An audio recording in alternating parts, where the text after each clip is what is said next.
Welcome to the 360 Degrees show. My name is Olive Nete, and today as we celebrate the International Day of the Girl Child, we will be focusing on the crucial issue of sexual and reproductive health and rights services for girls with compounded vulnerabilities, but also girls in general. We'll hear from advocates who are championing access to these essential services, breaking barriers and empowering the next generation of young women.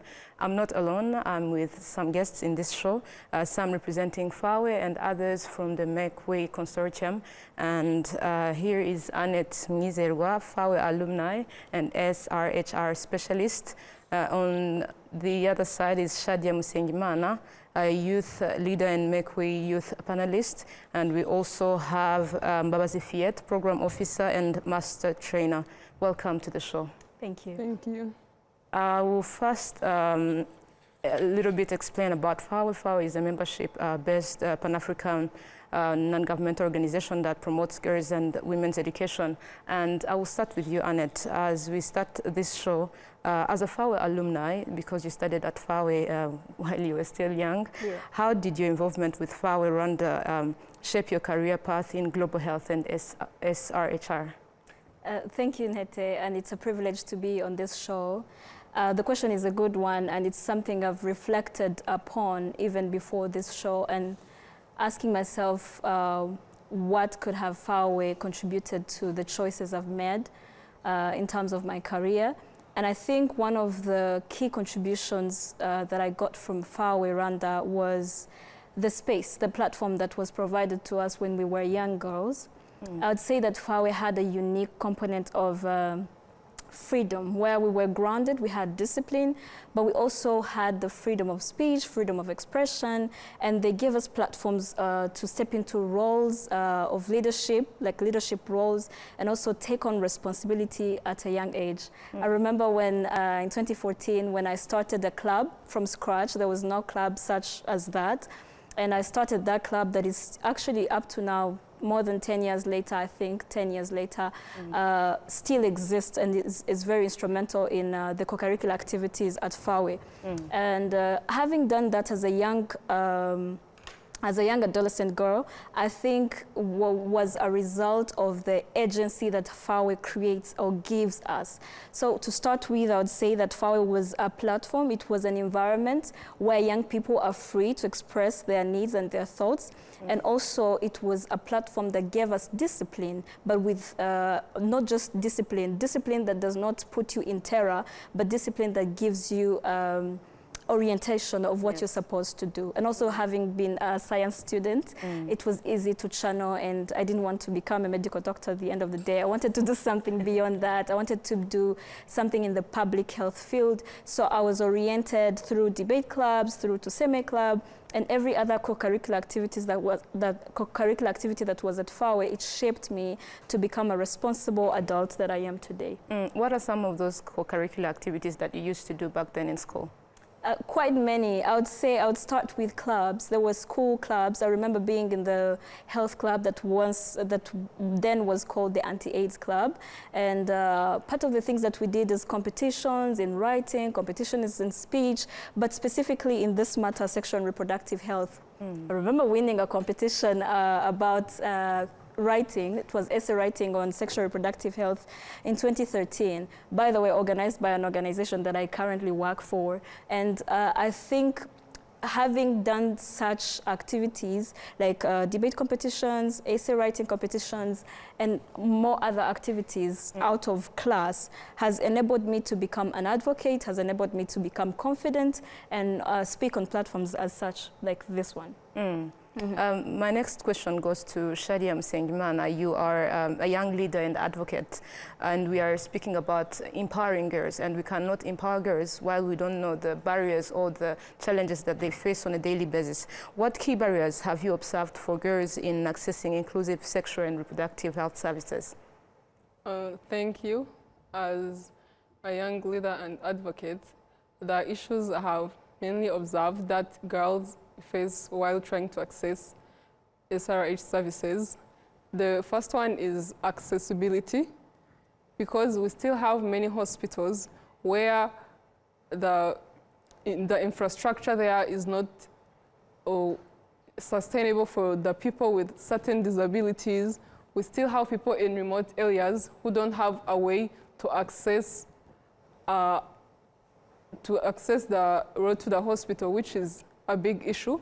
Another issue is the fact that people with hearing disability has an issue of going to access that service, but they will always need an interpreter. With that, they lack the privacy, which they deserve, and it's their right, they should have that. But most health care providers do not know the sign language, so they end up having to bring another interpreter for themselves, which is a big issue. Speaking of those challenges, we'll come back on that, but I would also like for Fiet, as a program officer and master trainer, to tell us more about how their work contributing, empowering young girls, but also before that, you can also explain to us what the Make Way Consortium is and how it helps girls or empower girls in general. Thank you very much for the question. I'll start by introducing what Make Way Project is. Make Way Project or program is a program that embraces intersectionality in solving issues that hinders young people to access their SRHR services. It is implemented in 5 countries, which are Ethiopia, Uganda, Zambia, Kenya, and Rwanda. Here in Rwanda, its coordinating organization is NODOL, and we have 5 country coordinating groups, which are, NODOL, FAWE, SACO, Akina Mama Africa, and So every CCG or coordinating group has CP or collaborating partners, which are here representing LWD or Land Work Develop, that is under FAWE, and that's where I'm representing. I'm representing the CPs on FAWE behalf. Make Way Project, our target groups are young people with compounded vulnerabilities, as we know that they are most affected people when it comes to having issues that hinders them from accessing their SRHR services. You've asked me about the work we are doing in order to overcome or to contribute to the access of SRHR services in young people, and here there are issues that actually affect them. We have safe spaces which are run by Land Work Develop, and we spice it up by using Masenje Mbahafi model. So you might be asking yourself what a safe space is. A safe space is a place where young people are able to express their feelings, how their aspects, how they understand situations without being criticized or judged. So in these spaces, we allow young people to communicate their issues, to talk what actually hinders them, or what are the really issues that are affecting them from accessing their SRHR services, where they are led by the facilitators, which are the Masenje and Mukuru w'Abakobwa. Those are Kinyarwanda words, but in English, it's when I try to translate it, Masenje Mbahafi is please Aunt be near me. So in most cases, you find that they lack people to listen to them, to show that they are actively listening to them and they want to contribute to solving of their issues. So Masenje and Mukuru w'Abakobwa are the main facilitators of safe spaces, whereby they listen to them and they help in generating issues which later advocated for. And that's why Make Way is here, which we are helped with using the intersectionality lens, which helps us to actually look at every identity and vulnerable of these young people with compounded vulnerabilities. So safe spaces have been doing a great job. Coming back to Annette, Fiet and Shadia mentioned some of the challenges that young girls face. And I remember Shadia mentioned infrastructure. She also mentioned people with disabilities that need an interpreter when they are going to a doctor. And yet this kind of services requires privacy as any other service, but this one is particularly private. I would like to ask you, as an SRHR specialist who works closely with girls, what challenges do girls with compounded vulnerabilities, we were speaking about girls in general, but there are girls with compounded vulnerabilities face in accessing SRHR services, and how do you believe all these challenges, some of those they mentioned it, and you also mentioned others, how do you believe these challenges can be addressed? I would start with acknowledging the fact that all girls and all people, especially all young people, actually significantly face challenges while accessing sexual and reproductive health services, SRHR services. So I'll start with acknowledging that. And specifically for young adolescents, the burden is doubled because of a lot of different issues, including gender norms. So I would say that some of the challenges that of course my colleagues have mentioned, and I'll just add up to those. I'll start with stigma, the stigma that is associated with seeking services, SRH services generally. Sexual reproductive health is very stigmatized in Rwanda, in that when a lady, a young lady, an adolescent, at some point needs any service that is specific to sexual and reproductive health, they are stigmatized, they are taken to be immoral. And that mindset and those norms, those cultural norms, have continued to discourage young people from seeking information and services related to sexual and reproductive health, which hinders their decision making. It doesn't give them the chance to make informed decisions. And if young people can't make informed decisions because they can't access services or information related to their sexual and reproductive health, of course there are high-risk behaviors, different high-risk behaviors that we see, including, of course, unprotected sex that leads to teenage pregnancies, a high rise of teenage pregnancies that we see today. So I would start with social norms, and I think the stigma around that is associated to social norms. The other challenge, of course, is inaccessibility to information, lack of access to information. Young people sometimes don't even know that they need these services at all. They don't even know the existence of these services, and that lowers demand. So if demand is lowered, then services are not provided. The government of Rwanda has been doing a lot of work. For example, we have youth corners that are supposed to be delivering SRHR youth-friendly services to young people. But yeah, research shows that young people have not been utilizing these centers.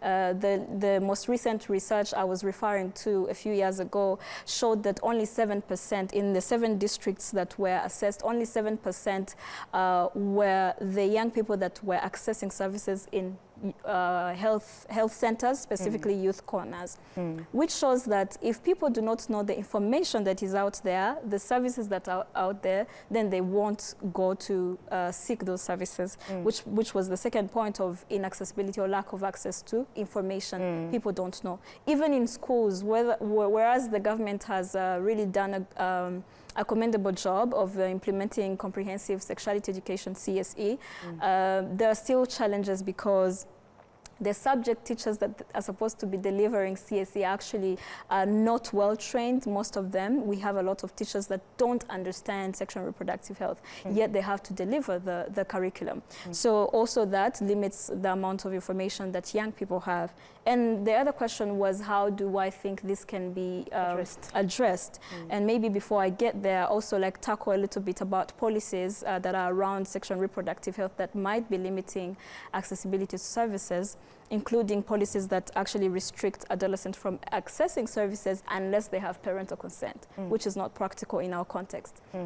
So I think what should be done is, of course, reviewing policies and aligning them to the current trends, the research that we see, the data that is at hand is the increase of teenage pregnancies, for example. Can we align policies, laws to that, to the statistics that we see? And the other thing that can be done, of course, is putting a lot of effort in education, in schools, in comprehensive sexuality education delivery.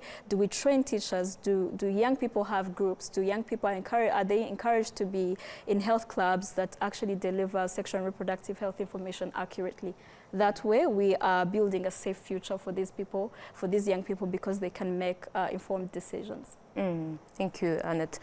Coming back to Shadia, as a Mekwe youth panelist, can you share with us some of the initiatives the consortium is doing to empower girls and help them access SRHR services?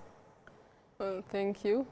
Among the projects that we have safe spaces, as Fiat has mentioned, where we bring young girls, especially those with compounded vulnerabilities, and we empower them, we teach them their rights.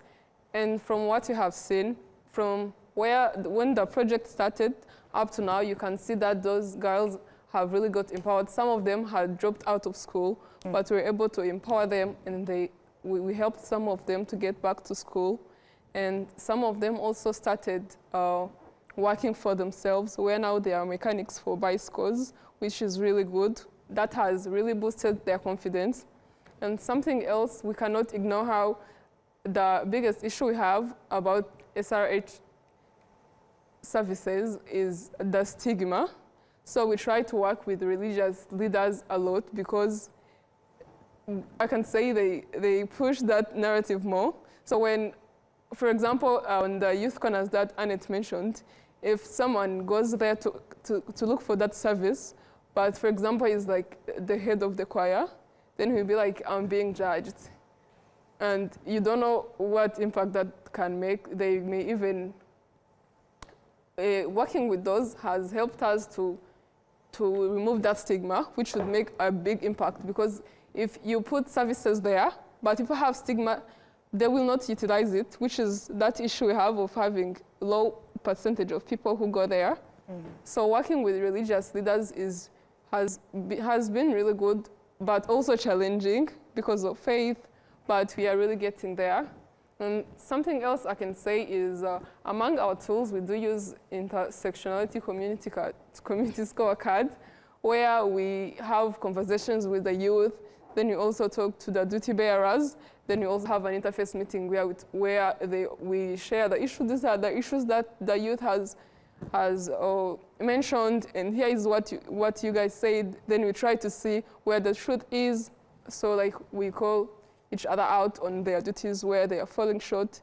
And yeah, that's what we do so that we can make sure that the youth have good access to SRH services. There is this, I'm coming back on barriers and challenges, because these are barriers that still exist, and we are looking at how we can address these challenges that are still existing. Coming back to Fiat, there is something that Shadia mentioned about girls with disabilities or people living with disabilities in general. How do you think we can improve, or you can improve access to sexual and reproductive health services for marginalized youths and particularly girls with disabilities? Thank you very much for such a great question. So as Shadia mentioned, those are one of the people we have actually in our safe spaces. And every time we are holding duty bearers and service providers accountable, because they are the ones who actually deliver these services to the people, or to the young people with compounded vulnerabilities. And we talk about vulnerabilities, disability comes in one of the vulnerabilities that young people outside here have. So how do we actually hold service providers accountable in providing and delivering inclusive services, SRHR services specifically? We, as Shadia mentioned, we have holistic tools that actually help us in holding accountable duty bearers and service providers. She mentioned earlier before that we have intersectionality community scorecard. We not only stop on holding them accountable, but we also do legal advocacy, where we have tools like intersectionality-based policy approach or analysis, whereby these tools help us to actually analyze policies and see where they lack inclusion and hold and advocate for change and reviews of different policies that are made, that are tackling on SRHR. So we have issues of young people who have hearing impairment, that when they go to seek these services, they actually don't have privacy because they will need a third party to actually translate what they are expressing to the service providers, or what they want to get from them, which is a very big issue that young people are actually facing, that it actually creates a bridge that between them seeking services, the SRHR services.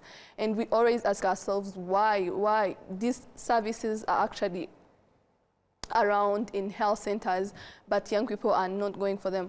We also not only have inclusion and disability issues, but we also have age, the age gaps between service providers and young people.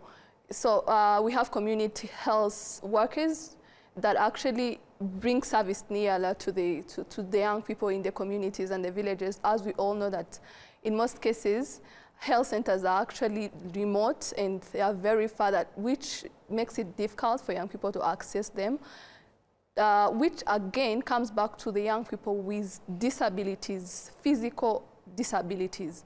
So you imagine someone traveling from, probably this person has not a wheelchair to actually help them,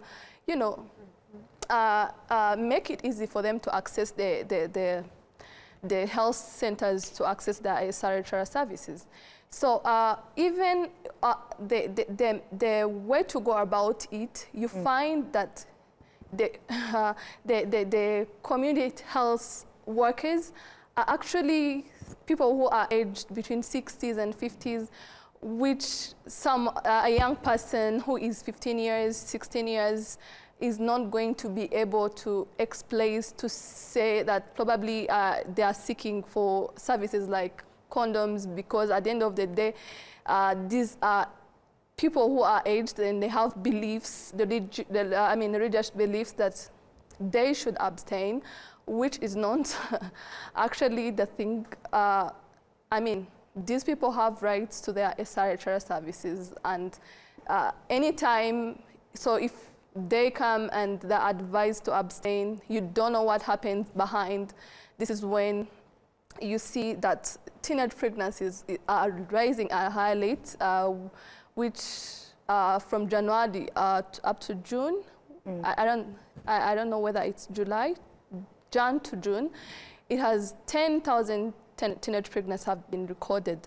And this is, when you look at the cause of this, you find that the issues we are talking about today are about inclusion, about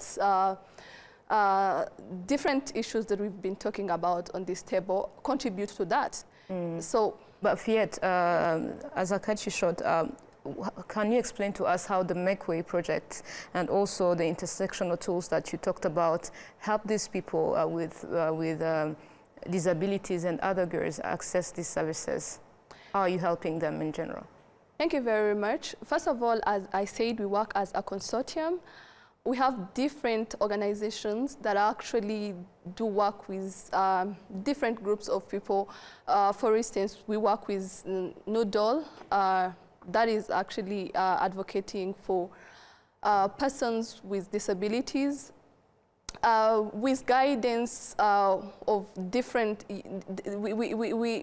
we have expertise in this field, and we always advocate. For instance, Noodle has done a lot of reviews of the policies when it comes to young people with disabilities and their access to SRHR, which I think they have contributed a lot in holding people, persons in charge or institutions in charge to actually make or harmonize policies when it comes to young people with disabilities and to their access of SRHR services.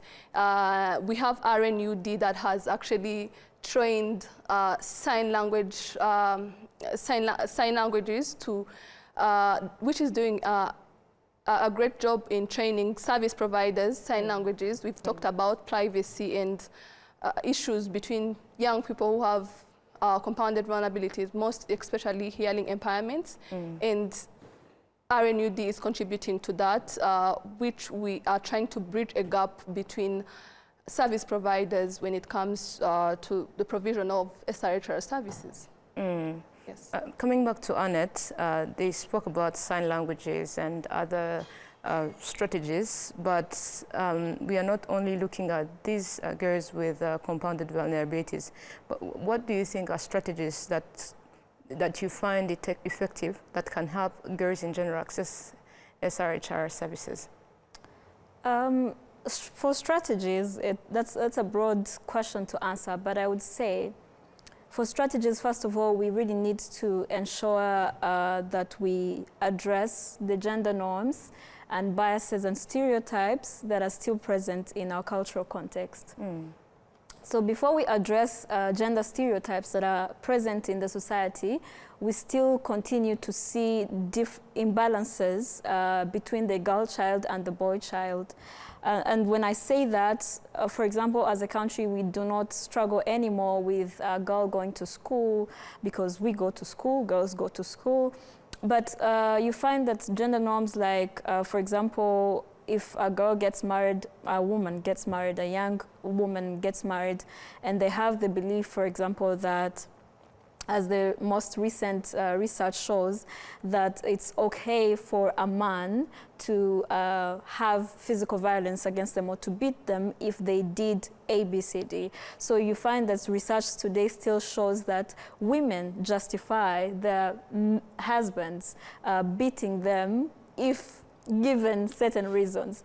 So that's a result of gender norms and stereotypes that are still present that we should acknowledge and actually address. So I would say that one of the primary strategies I would recommend is think about the barriers of access, which include the gender stereotypes that are still here, and address them.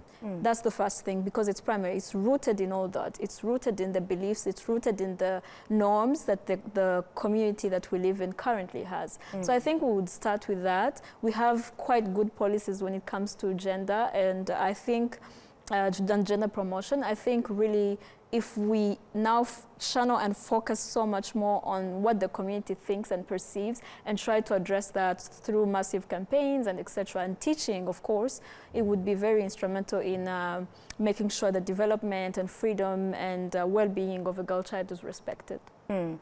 Coming back, there are some of the solutions that they proposed, Shadia and Fiet, such as clubs and also safe spaces. How do you see these kind of strategies or these kind of clubs and spaces helping in accessing SRHR services? No, as a FAWE alumna, when you talk about clubs, it resonates so much. And for example, I remember Tuseme Club, and I think I'll start answering that question by sending a shout out to FAWE girls, and most especially if you've been in the Tuseme Club. I'll say that spaces like clubs, including of course Tuseme and other clubs, and provide a platform for young people to get to know how to decide for themselves. It creates agency. That's the first thing that clubs do. Because it's a safe space, it's a peer-to-peer learning space. Students are very comfortable sharing their thoughts and opinions.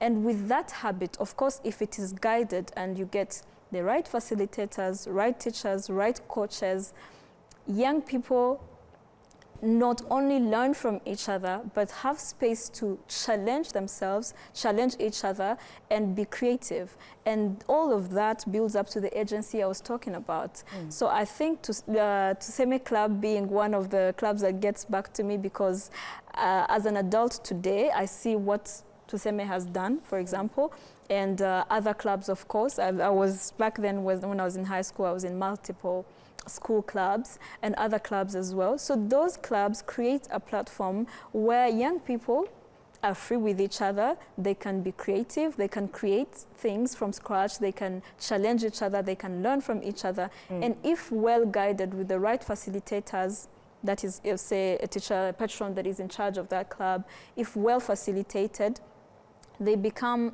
platforms that teach young girls to make informed decisions about their health, about their life in general. And coming back to the agency, it's not just about health. It creates a certain kind of confidence in you when you're in such clubs, because you take on leadership roles. You find if you're not the president, then you're the secretary, or you're the treasurer of the club, and that creates a certain kind of agency in you and a decision-making power and initiative that you carry on even in adulthood. Yeah. Speaking about leadership, Shadia is a young leader and Make Way youth panelist. What are the most significant outcomes have you witnessed from the Make Way program, the things that you have been doing that, that are empowering girls and young women in Rwanda? Thank you. The biggest change I have had is how now the youth see SRH not as a stigma, but as their rights. Because if you see the way they are now empowered enough and very confident to call out the duty bearers, they are so willing to say, I went at the clinic, I asked for the service, but they were not there. Or they did not give me the service I actually deserved. So that is really amazing to witness, because we all know back then where a woman would even be beaten at home, and they are not willing to voice that out. So that has been good. Also, something else, we don't only do advocacy, but also the lobbying, where we also help even our partners, our collaborating partners, to ensure that they are also using the intersectional lens in all their services. For example, some of our partners used to have offices which are not accessible to some people, and they have made an improvement where they have changed their offices, went to, if they were maybe on the 5th floor, they are like, no, now let's go to the ground floor. If someone is coming here in a wheelchair, they will not access us. So they have been making change. So, and we continue to advocate for that so that it can go beyond only our collaborating partners, but even in other organizations, because it's really sad to see that someone deserves a certain service, but they are not getting it. Yeah. So I would say we are getting there. Yeah. Back to Fiat, you spoke about safe spaces such as Masenge Nyumva, if I caught that well. What role do these safe spaces, since you started using them, what is the role that they are playing in empowering girls with compounded vulnerabilities? Thank you very much again.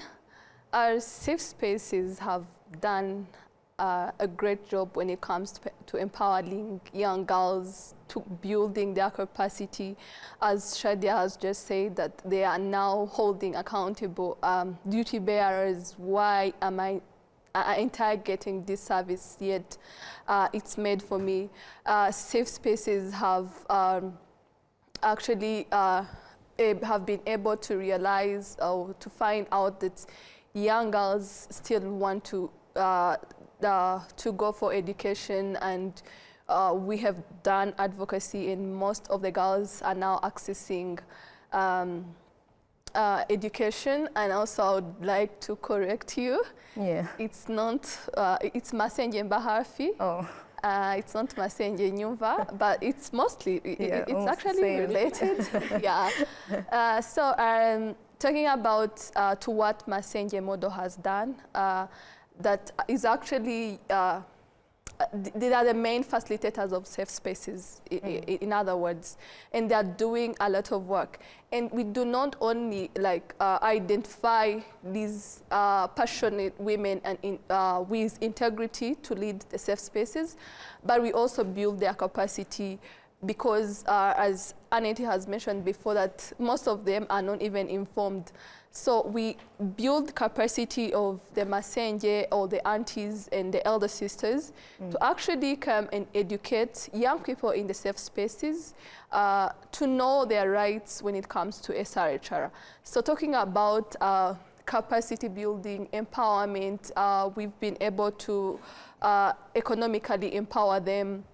We have done legal advocacy for them after we generated the issues from the safe spaces.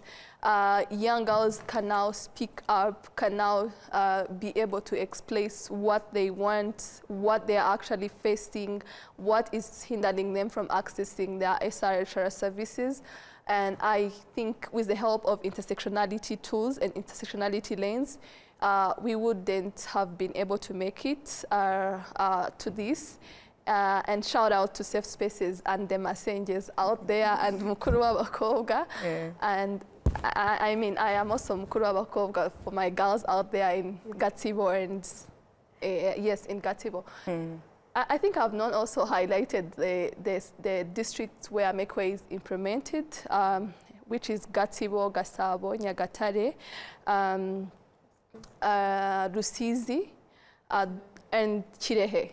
Those are the districts, and we have different partners, IGI, ISD, Empower Rwanda doing great job, HDI.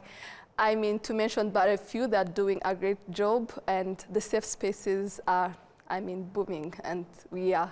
Fiat, I would ask a question about that. You mentioned some of the districts, and yet we know Rwanda has 30 districts. Why only those districts among others? Thank you very much.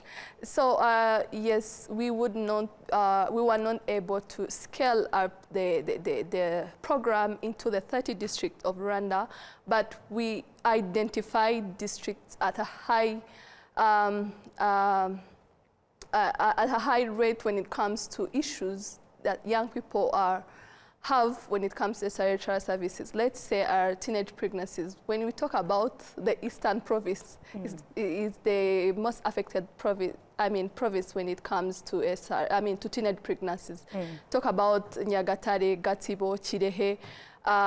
We felt the urge to actually implement and be able to provide on the reduction of such issues. When you talk about persons with disability, they are mostly going to be found in districts like Gatsibo. They are ranked high when it comes to such issues. But hopefully, we will also get there to other districts. Coming back to Annette, you spoke about gender norms, and addressing this issue will not be done only by women or girls. What role do you believe boys and men should play in advancing the SRHR agenda and gender equality for girls?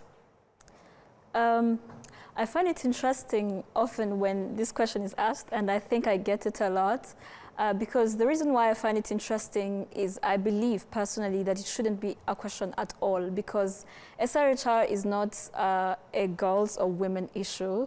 It is equally something that we should all attend to, whether it's at policy level or even cultural beliefs and etc. However, that is not the reality.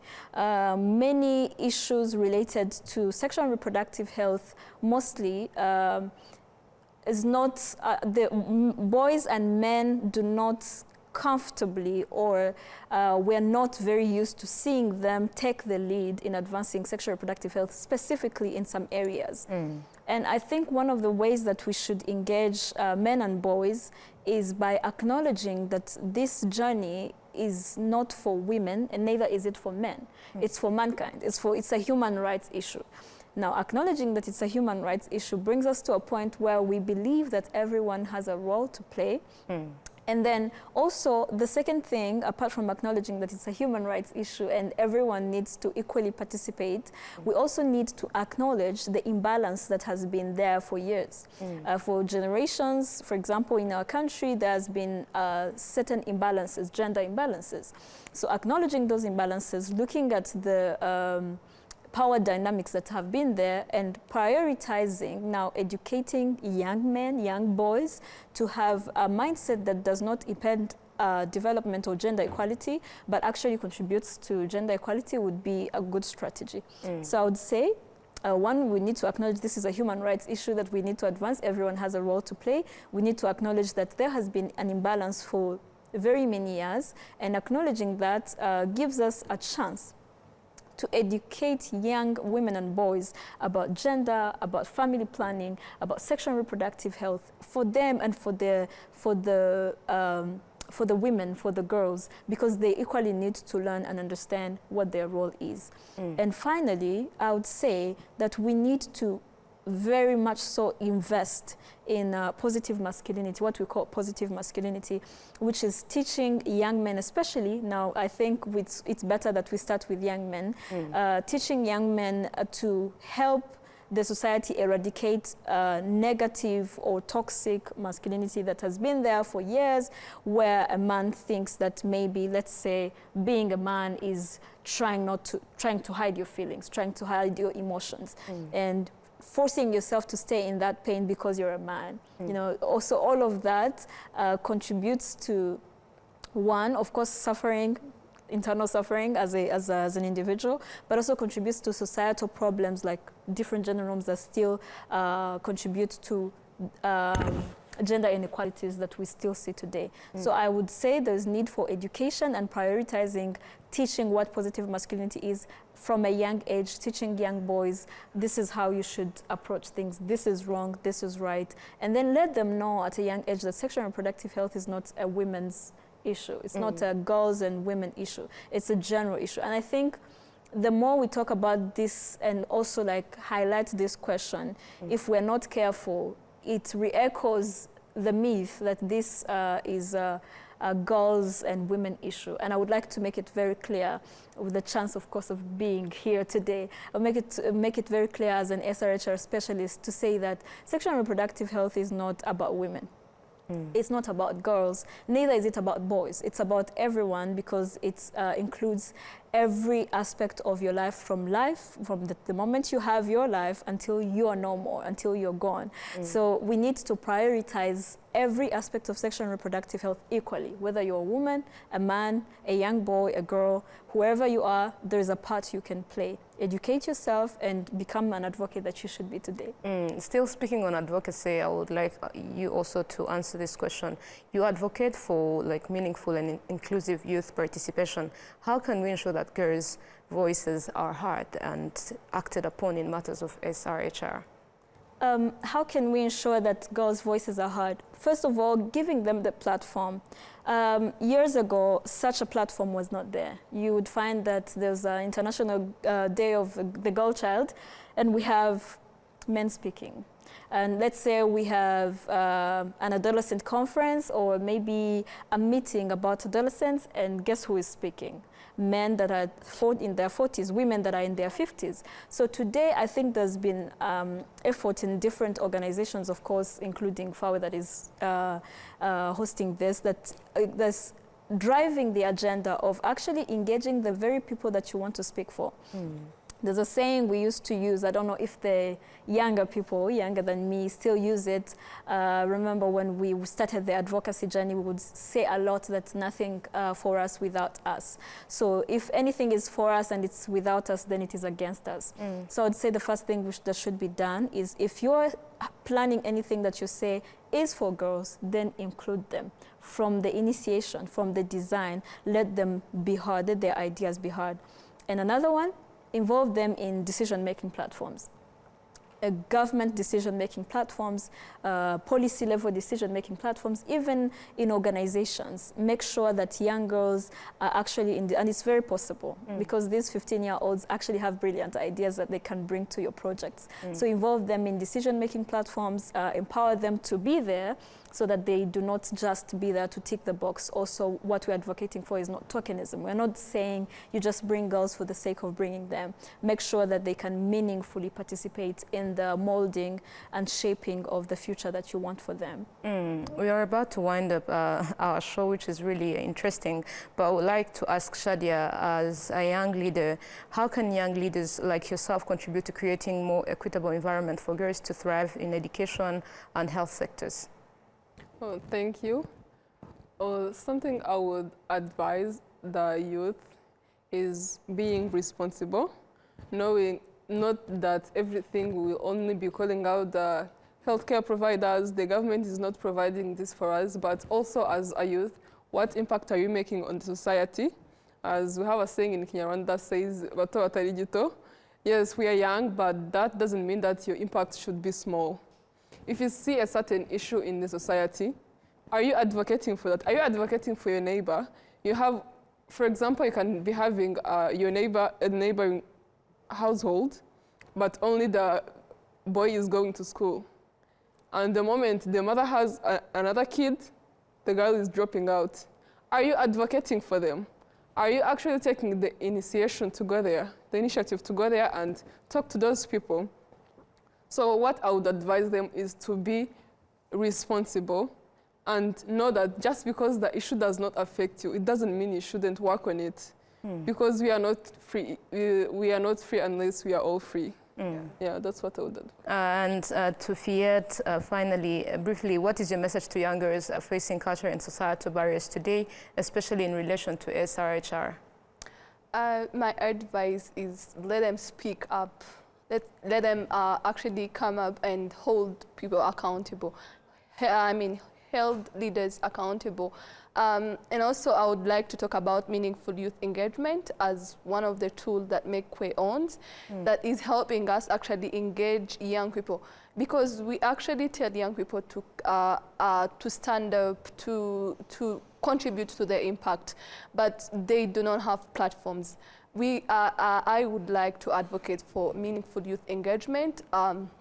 As Annette has said, that not only involving them, there's what we call tokenism and manipulation, whereby organizations bring young girls and young people to actually give them t-shirts and transport money, but they've actually not engaged them from the designing of the projects, from the designing to the decision-making platforms, whereby young people are able to explain and talk about what the issue really is, but finding aged people speaking on behalf of young people, and yet they don't relate to the issues they go through.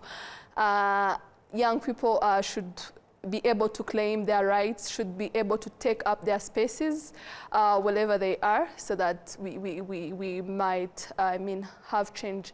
And this is a very good approach that Learn, Work, Develop is using when empowering young girls, mukuru abakobwa, to come up and lead safe spaces and contribute to the community and challenge the stereotypes and norms in the community. So young girls, as we speak today, are on international celebration of a girl child. Stand up, claim your rights, speak up, and you eventually be recognized and be heard, and there will be definitely change. Wow, such brilliant ideas. As she just closed up, stand up, claim for your rights, and this shall come to an end. And I would like to thank you all for being part of this important conversation on the 360 Degrees show, and I think this conversation should continue as we commit to ensuring every girl has access to SRHR services and also other services. And as we honor the International Day of the Girl Child, let's commit to ensuring every girl has access to SRHR services and all other services, education and all other sectors. And together we can create a future where every girl has the power to make informed decisions about her health and her life. Thank you. My name was Olive Nete, and we were together with these guests. Thank you for following us, and we would like you to invite you to another episode of the 360 Degrees next time. Keep following the programs of RTV.